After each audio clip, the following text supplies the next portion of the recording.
रहा, बहुत समय से लगे हो कि मेरा ये काम बहुत जरूरी है और होना चाहिए और नहीं हो रहा, बहुत प्रयास आपने कर लिया, तो जो हरी मूंग होती है ना, जिसकी मूंग की दाल जिसको बोलते हैं, हरा मूंग जो होता है, तो मूंग की जो दाल होती है या मूंग होता है, इस मूंग को पानी में गला दो और गलाने के बाद इस मूंग में एक बेलपत्र रख दो।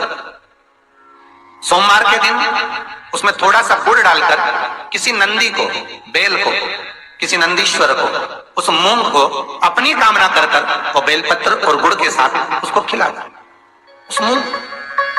महाराज फिर आप उस कार्य के लिए जाइए, आपका वो कार्य अटकेगा नहीं, सफल होगा ये पक्का।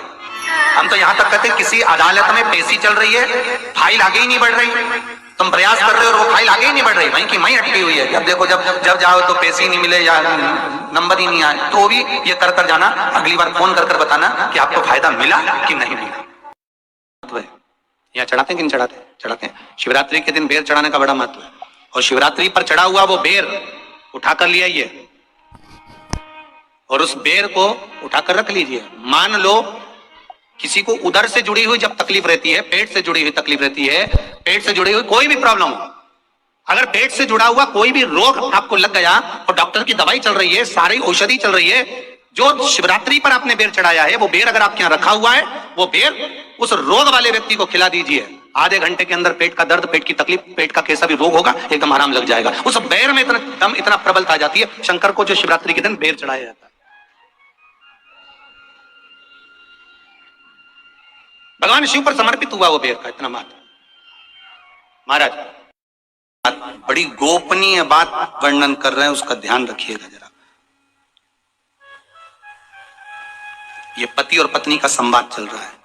मरने वाला व्यक्ति मरता है तो पत्नी पति से कह रही है, तुम किसके सहारे छोड़कर जा रहे हो मुझे और अपने बच्चों को? जितने आस्था चैनल पर श्रवण कर रहे हैं, जितने फेसबुक पर श्रवण कर रहे हैं, इस कथा को भूल मत जाना, बड़े ध्यान से सुनना। शायद इतने वर्षों में ये कथा मुख से ना आई हो, पर तीसरे नेत्र की कथा इस नवे गांव में चल रही है, तो आज प्रकट हो गई, उसका स्मरण जरा ध्यान से सुनिए।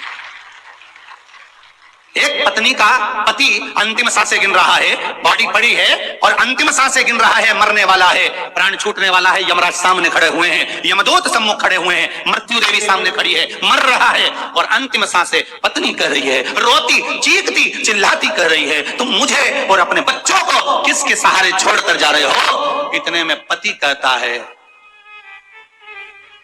जब किसी के प्राण छूटते हैं तो भगवान भी एग्रीमेंट कर लेता है, जैसे ऑपरेशन के समय पर डॉक्टर एग्रीमेंट करता है। बोलो करता है कि नहीं करता? मृत्यु के जब ऑपरेशन थिएटर में डॉक्टर लेकर जाता है तो डॉक्टर भी एक एग्रीमेंट करता है। कौन सिग्नेचर करेगा, कौन जवाबदार होगा, कौन करेगा? डॉक्टर अपने ऊपर जवाबदारी नहीं लेता, एग्रीमेंट कर